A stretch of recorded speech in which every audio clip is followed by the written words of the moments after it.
सभी को नमस्ते। मैं दिनेश आर्य, राष्ट्र दर्शन मंच से। मित्रों, आज मैं कुछ विचार आप लोगों के बीच रखना चाहूँगा जो कि हमारे राष्ट्र से जुड़े हुए विचार हैं। क्योंकि सर्वप्रथम हम कर्म तब करते हैं जब हम उस विषय में ज्ञान ले लेते हैं, लेकिन जब हम अनजाने में कर्म करते हैं तो हमसे कहीं ना कहीं बहुत अधिक त्रुटियां होती रहती हैं। मित्रों, एक शब्द है राष्ट्रवाद। तो आज हम इस राष्ट्रवाद पर ही चर्चा करेंगे। राष्ट्रवाद किसे कहते हैं? आज एक राष्ट्रभक्ति इस राष्ट्रवाद को बना दिया गया है, जबकि यह शब्द राष्ट्रीयता की भावना को नहीं दर्शाता। इसमें एक शब्द जुड़ा है, वाद। इस वाद का अर्थ होता है कि जब हम किसी संस्कृति, किसी प्रकृति या किसी वस्तु के लिए विचार विमर्श कर रहे होते हैं तो उसे कहते हैं वाद, या विवाद आदि हो जाना उसे भी वाद कहा जाता है। अब हम सबसे पहले यह देख लेते हैं कि क्या यह राष्ट्रवाद हमारे लिए लाभकारी है या हानिकारक है। हम राष्ट्रीयता की भावना अपने भीतर रखते हैं।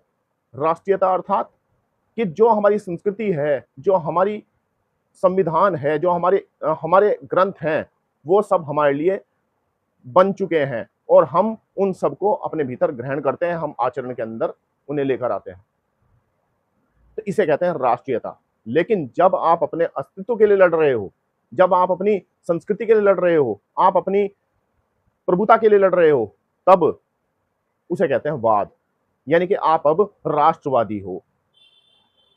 तो ऐसा क्यों? क्या हम आज राष्ट्रीय नहीं रहे? क्या हम आज राष्ट्रीयता की भावना लिए हुए नहीं है, जो हम इसके ऊपर वाद जोड़कर अपने साथ चल रहे हैं? यहीं से एक प्रोपेगेंडा खड़ा होता है, वो प्रोपेगेंडा जो कि अन्य लोगों को भी इस राष्ट्र के भीतर रहने का अधिकार दे देता है। वो भले ही चाहे किसी भी संस्कृति को मानता हो, वो भले ही चाहे किसी भी मूल को मानता हो, लेकिन वो हमारे राष्ट्र के अंदर है तो वो भी राष्ट्रवाद के अंदर आ जाता है।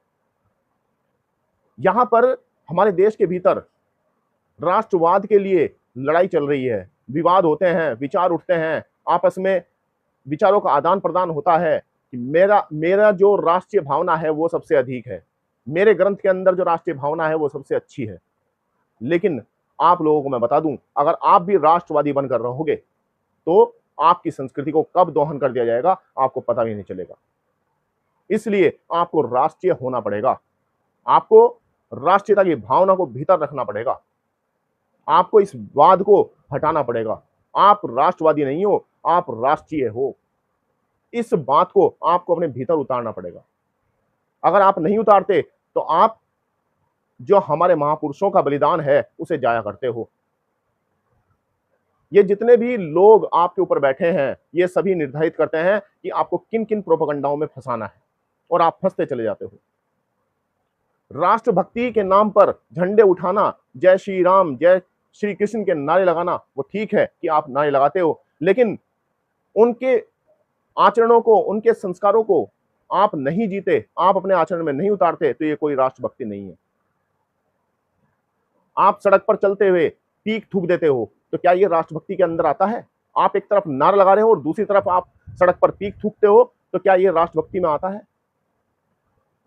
राष्ट्रभक्ति होती है कि राष्ट्र की सेवा करना, और राष्ट्र की सेवा कैसे होगी? जब आप अपनी वैदिक संस्कृति को जियोगे, आप जब वैदिक संस्कृति को फैलाओगे, आप जब इन प्रोपेगेंडाओं के खिलाफ खड़े होगे, तो तब जाकर हमारी वैदिक संस्कृति स्थापित होगी।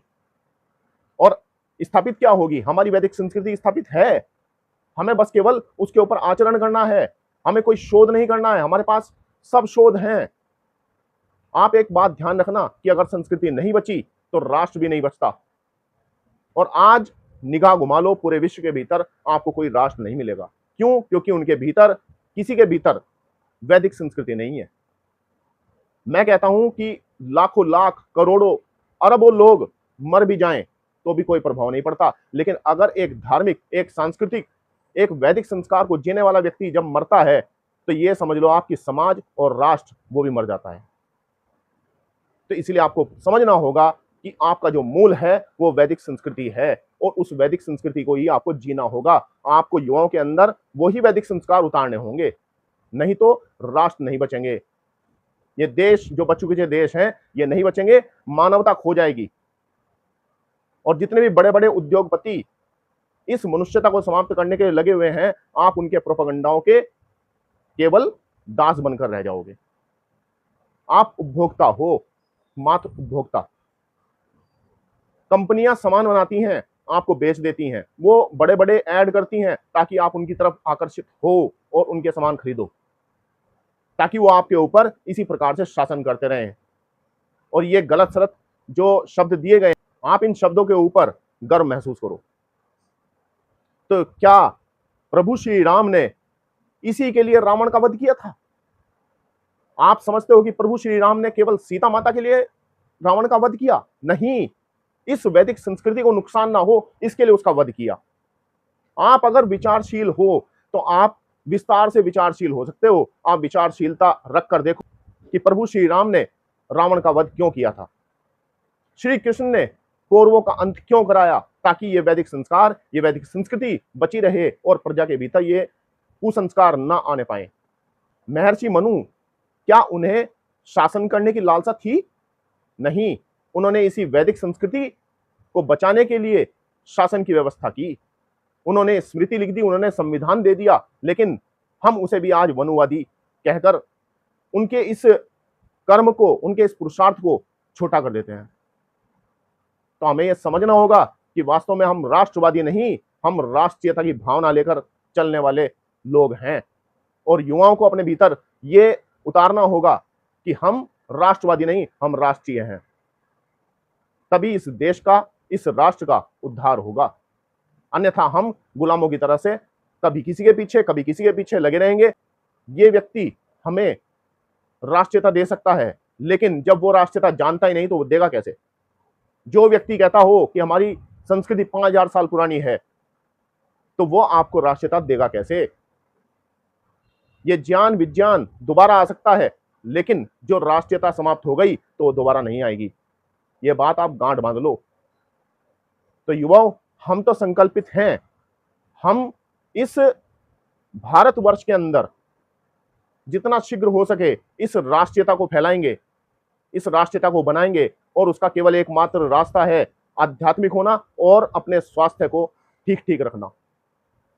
इसी प्रकार आप इस संस्कृति को बचा सकते हैं, अन्यथा कोई और रास्ता नहीं है। आप कितने ही युद्ध लड़ लेना, आप कितने ही ज्ञान विज्ञान में सर्वोपरि हो जाना, लेकिन जब राष्ट्रीयता समाप्त होगी तो ये ज्ञान विज्ञान किसी और के हाथों में होगा। तो आओ युवाओं, आप सभी से मेरा विनम्र निवेदन है कि आप राष्ट्र दर्शन मंच के साथ जुड़ो और जो राष्ट्रीयता की भावना है वो अपने भीतर उतारने के लिए तत्पर रहो। धन्यवाद। नमस्ते जी।